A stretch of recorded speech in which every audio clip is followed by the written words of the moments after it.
So, you know the Emperor's New Groove, right? The one with the llama, and the crazy lady who wants to pull the lever, and Patrick Warburton saying, uh-huh, a million times. But here's what nobody tells you. That movie was never supposed to exist, not even close. Originally, it was called Kingdom of the Sun, a musical in the style of The Lion King, but set in the Incan Empire, with songs by Sting, directed by one of the guys who made The Lion King.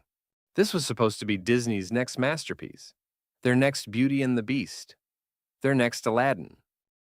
And then it all fell apart. Disney executives watched the footage. They said the movie was too slow, too serious, too expensive. So they killed it. They took the film away from its director, fired most of the voice cast, threw out almost every song, and turned a romantic epic into a frantic fourth-wall-breaking comedy about a spoiled emperor getting turned into a llama. The director walked away in tears. Songwriter almost quit the movie entirely. And the original version? Buried. Most of it never seen by the public. But the craziest part? The movie they made in its place, the frantic, weird, low-budget comedy, became a beloved classic, and the epic masterpiece they tried to make? Nobody's ever seen it. Let me tell you the whole story. First, we need to understand who was making this movie. Roger Allers. He was the co-director of The Lion King, the highest-grossing 2D animated film of all time. The guy knew how to make a hit. After Lion King, Disney gave him anything he wanted. And what he wanted was Kingdom of the Sun. The pitch was simple and smart. It was the prince and the paupers in the old Mark Twain story, set in the Incan Empire. A selfish, arrogant emperor named Manco.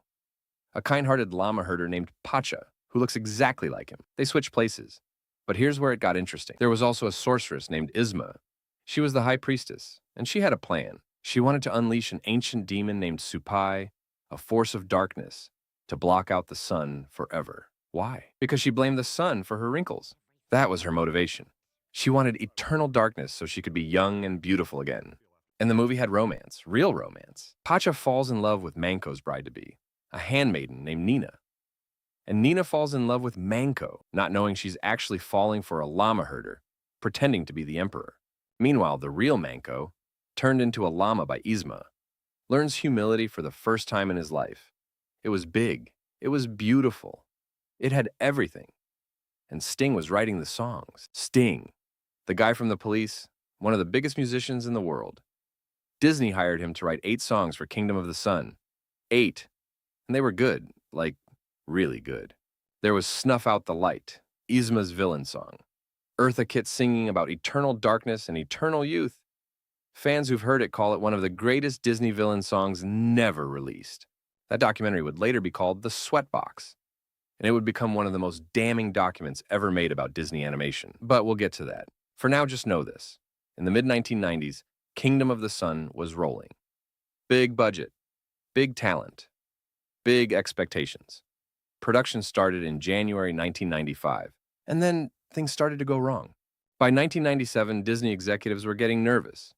The movie was behind schedule, way behind. Roger Allers kept asking for more time, more revisions, more polish. And the executives? They looked at the storyboards. They looked at the footage. And they didn't like what they saw. Disney had just come off a string of massive hits. The Lion King, Pocahontas, The Hunchback of Notre Dame, Hercules. But the landscape was changing. Hercules had underperformed. Mulan was coming. The executives were scared. And here's the thing nobody talks about. In the late 1990s, Disney did market research. And that research told them something terrifying. Modern children, the ones who would be watching these movies, tuned out during musical numbers. They got bored when characters sang. Think about that. Disney, the company built on Let It Go and A Whole New World, was being told that kids hated musicals. Sting later wrote about this in his memoir. He said, "They told me they were eliminating song numbers for characters in favor of background music." The musical was dying, and Kingdom of the Sun was caught in the crossfire. By 1998, the situation was desperate.